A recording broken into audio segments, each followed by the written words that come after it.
قلب من عرب ومن عجم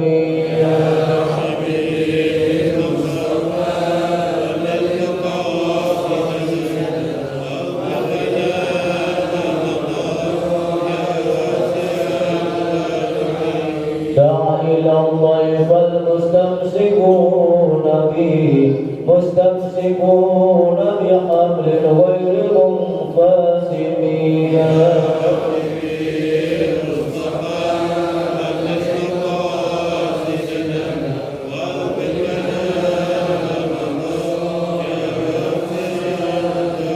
يا أكرم الخلق ما لمن ألوذ به سواك عند حلول الحادث العامم يا ربي مصطفى بلغ مقاصدنا واغفر لنا ما مضى يا واسع الكرم اللهم صل وسلم وبارك عليه. Assalamualaikum warahmatullahi wabarakatuh.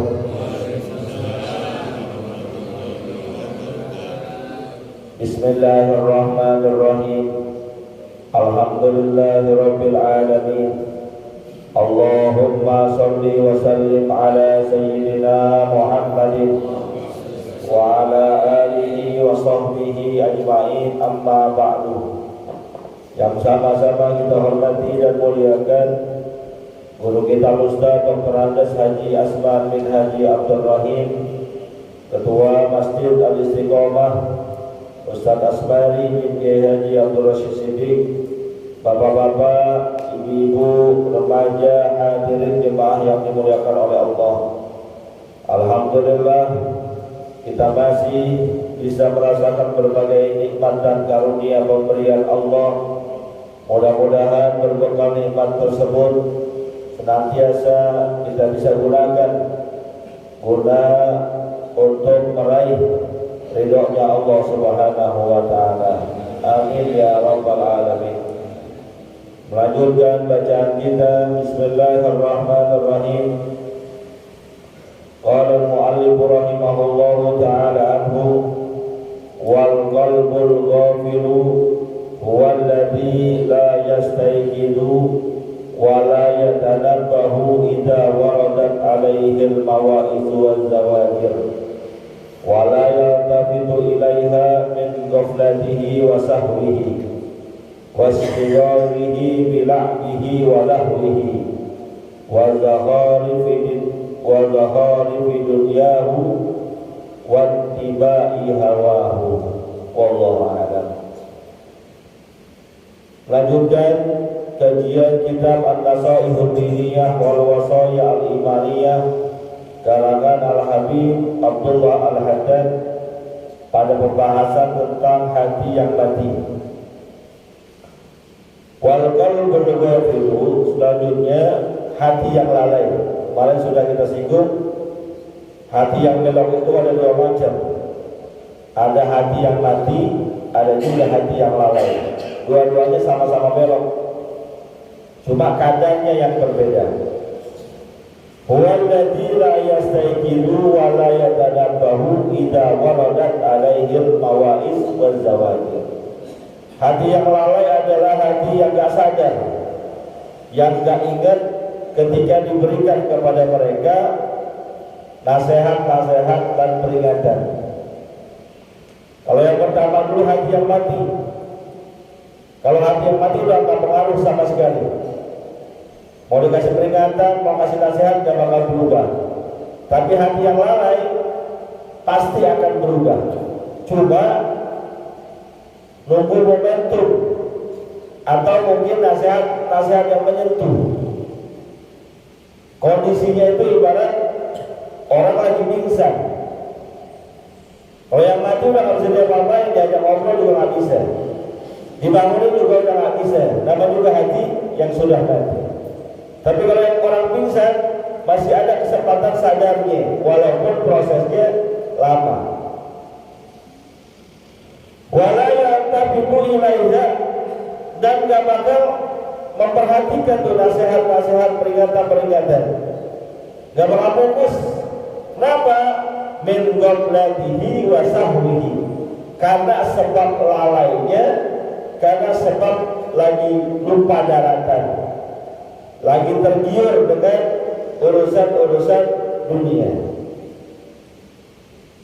Wastigalihi bila'bihi wa lahwihi, dan sibuk dengan permainan-permainan dan senda gurau urusan keduniaan. Makanya kemarin saya sampaikan bahwa dunia ini begitu sangat dahsyat, luar biasa.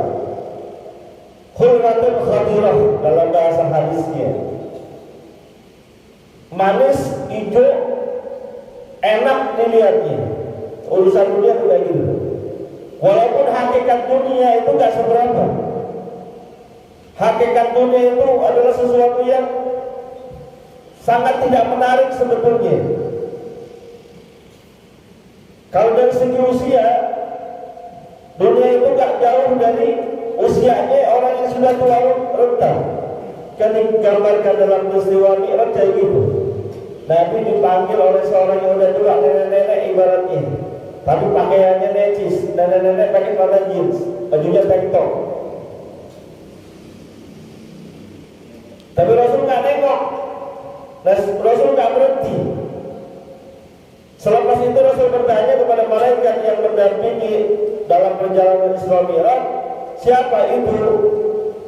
Kata malaikat, itu adalah dunia, dan usia dunia enggak lebih dari itu. Tapi dibuat menarik oleh setan. Bahkan dalam sebuah riwayat lain dikatakan ketika Nabi masuk ke dalam pasar, ketemu dengan bangkai anak kambing, Nabi angkat itu bangkai anak kambing seraya bertanya kepada sahabatnya, siapa di antara kalian yang mau bayarin bangkai anak kambing ini seharga 1 dirham, seharga 100.000.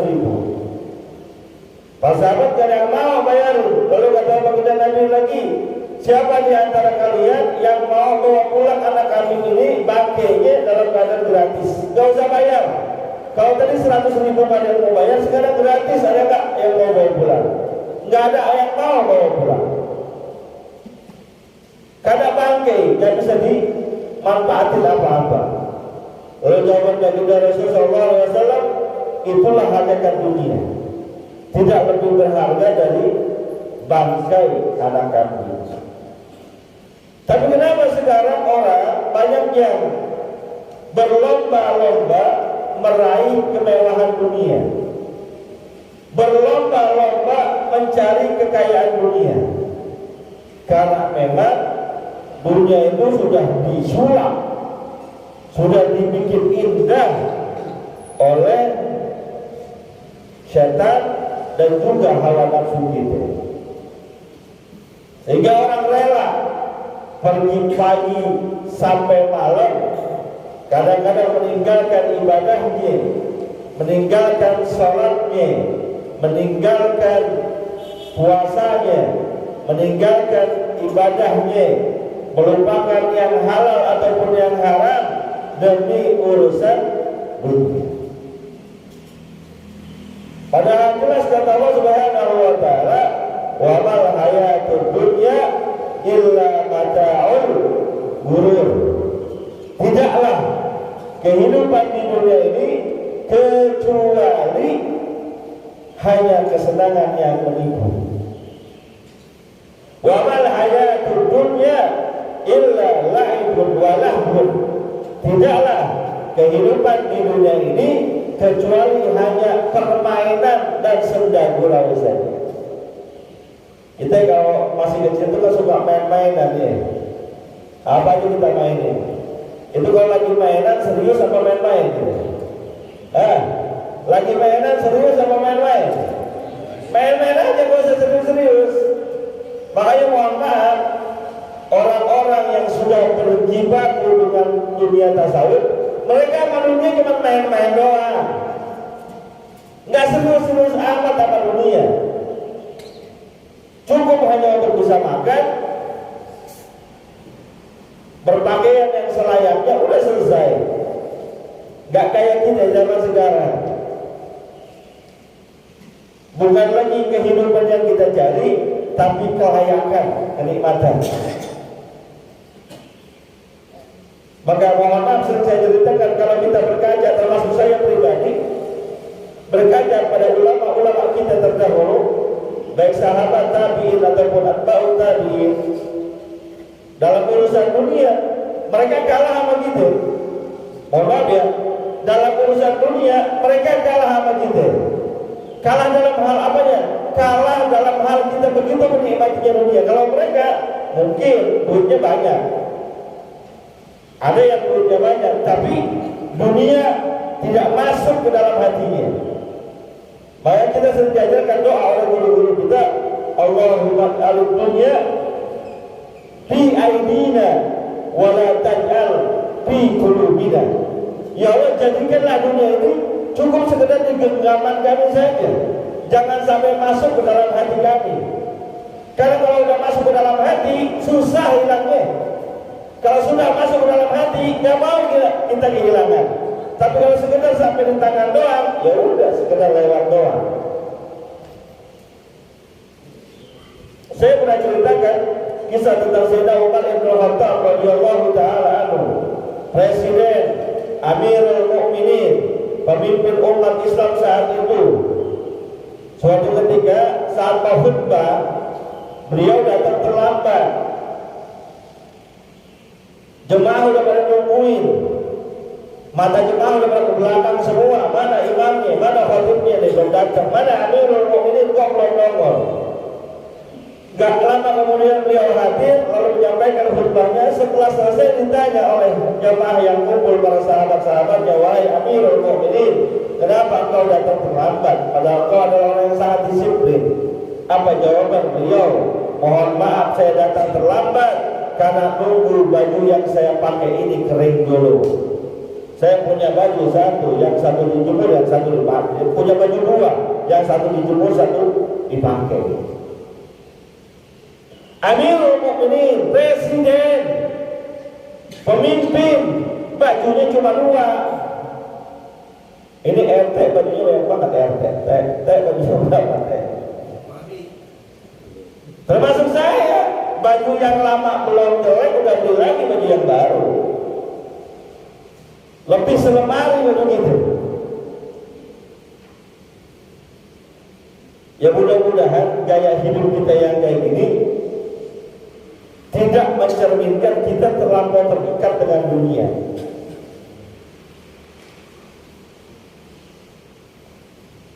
Amirul Mukminin begitu dahsyat, luar biasa, berwibawa, dihormati oleh kawan, disegani oleh lawan. Bajunya gak lebih dari 2 potong. Kenapa? Karena gak mau terlampau nyangkut dengan dunia. Makanya baginda Rasulullah SAW pernah bersabda, sesungguhnya yang paling aku takutkan di antara kalian, sesuatu yang paling takutkan terjadi pada diri kalian bukan kesempitan hidup. Nabi gak takut kita jadi orang miskin semua, gak takut. Yang Nabi takutkan adalah jika seandainya dunia sudah dibukakan buat kalian.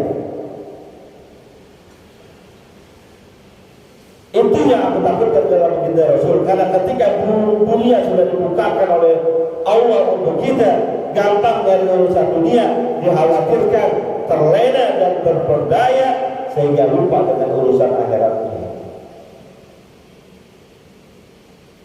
Melampaui batas dah. Orang kan kalau udah kaya belagu-lagu, betul nggak? Kalau udah kaya belagu-lagu, ada aja duit di kantong kita, gak usah banyak-banyak 100 juta. Kira-kira apa yang kita lakuin? Pak, kalau hari ini di kantong kita ada duit 100 juta, apa yang kita lakuin? Yang punya kampung siap-siap beli tiket pulang kampung. Gak mau yang mobil biasa, mobil yang sleeper. Juragan 99 yang diorder. Udah pasti tuh gaya hidup udah. Betul. Yang belum punya baju lebaran segera berangkat ke Terabang, kasih sinyal, lu bawa duit 10 juta, lu habisin. buat baju lebaran. Kita itu gayanya punya duit 100 juta udah gaya-gaya.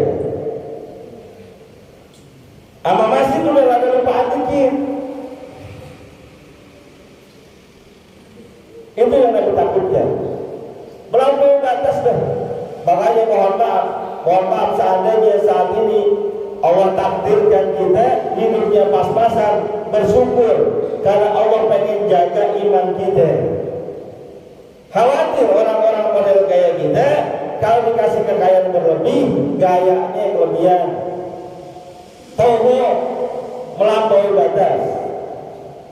Makanya dalam surat An-Nazi'at Allah peringatkan kepada kita, menginformasikan sebagai sebuah peringatan, wa amma man tagha wa athara hayatad dunya fa inna jahima hiyal ma'wa. Amma man tagha, orang yang melampaui batas, mungkin kalau disebabkan kekayaannya, wa athara hayatad dunya, terlampau fokus dengan kehidupan dunia sampai akhiratnya dilupakan, sampai akhiratnya ditinggalkan, nyari uang sampai ninggalin sholat, nyari rezeki sampai ninggalin puasa, nyari kekayaan sampai gak peduli mana yang halal mana yang haram. Fa innal jahima hiyal ma'wa, tempat kembalinya jahim, neraka jahim itu.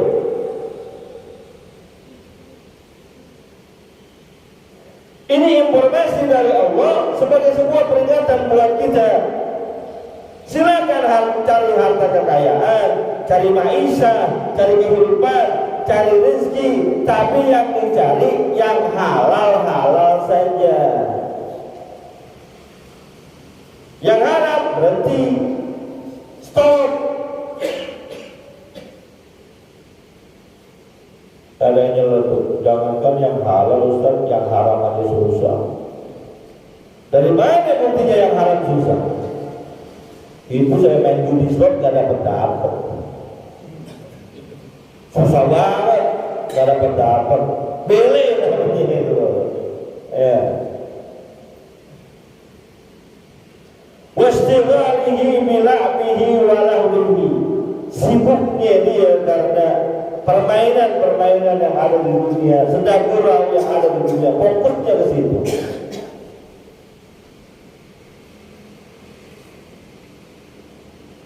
Wa zahari minullahu wa ittiba'i hawahu, faktor yang menyebabkan hati kita lalai di antaranya karena terlampau mengikuti hawa nafsu. Makanya beruntung kita Allah kasih bulan Ramadan, bulan puasa. Karena salah satu fungsi orang berpuasa bukan sekedar menahan haus dan lapar doang, tapi menahan egonya, menahan emosinya, mengelola kesabarannya. Kan bulan Ramadan disebut juga Syahrus Sabri, bulan melatih kesabaran, sabar dalam segala hal, sabar dalam menjalankan ibadah, kan kudu sabar. Berat, perut lagi kenyang, diajak tarawih kan berat ya, tapi kudu sabar. Mata lagi ngantuk, diajak ngaji, kan kudu sabar. Orang sabar semua yang hadir. Kalau kurang-kurang sabar sih bawaan tidur. Emang istirahat kita kurang kan bulan Ramadan.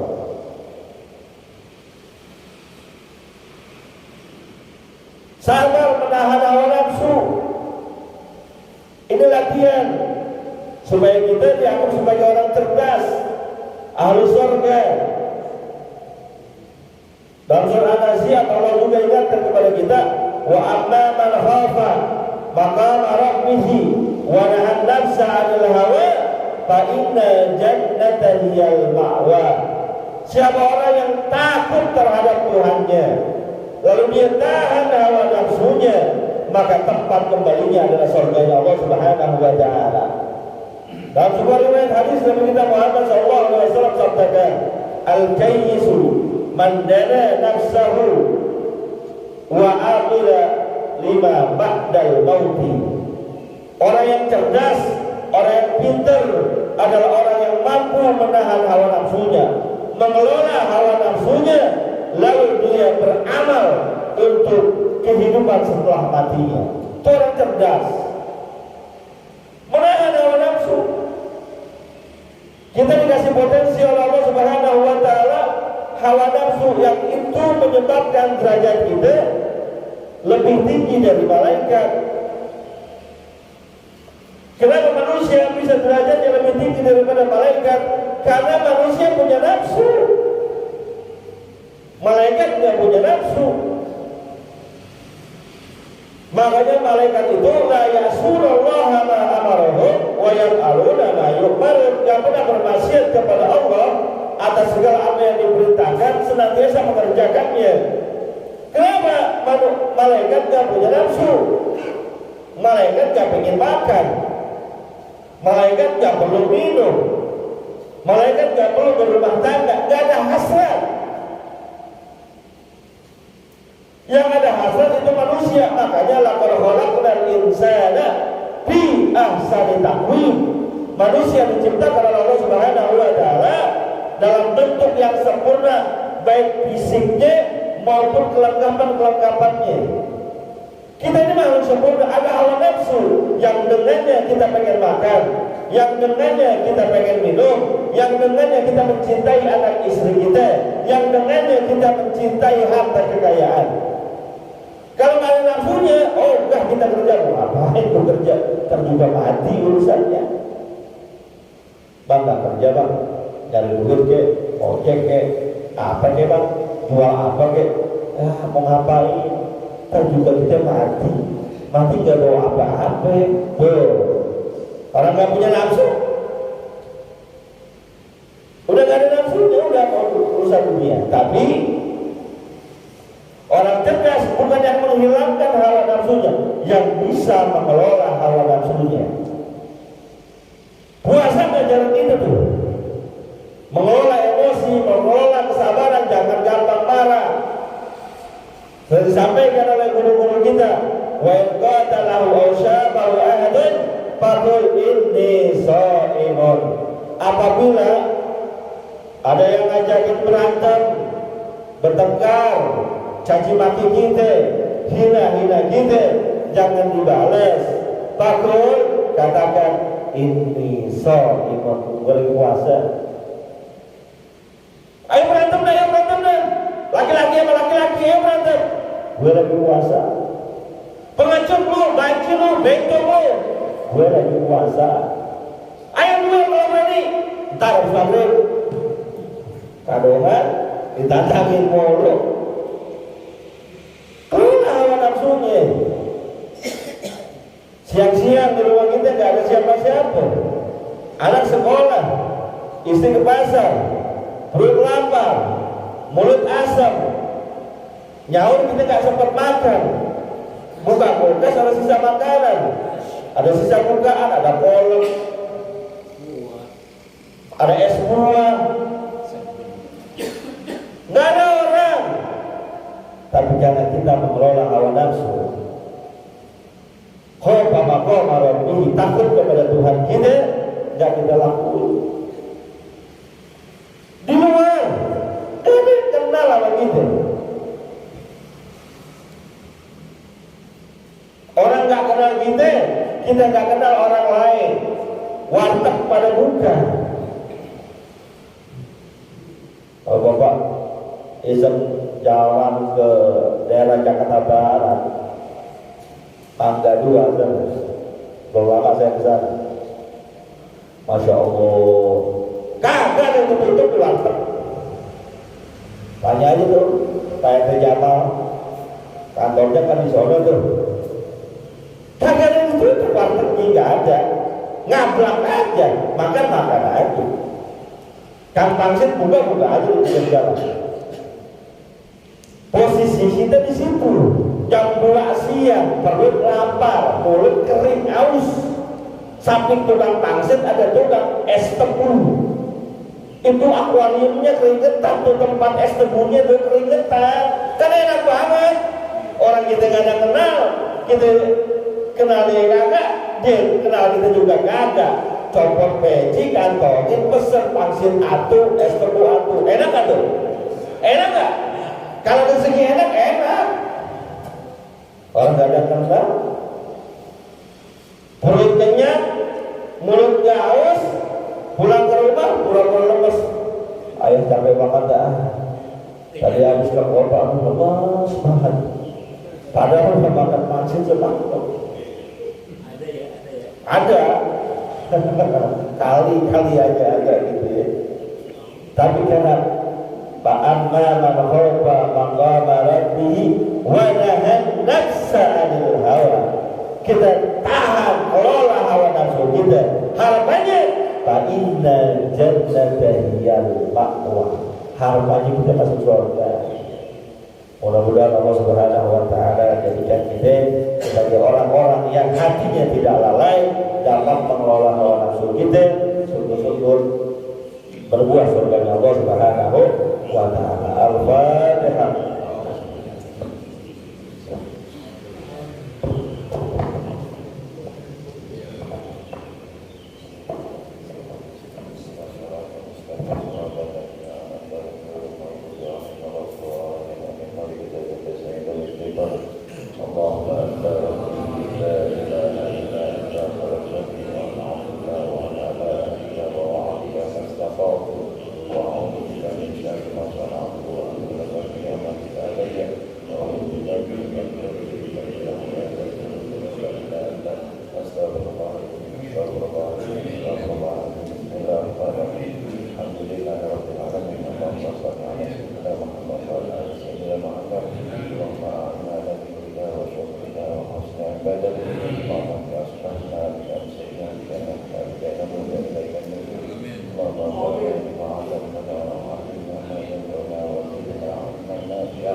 وصلى الله على سيدنا محمد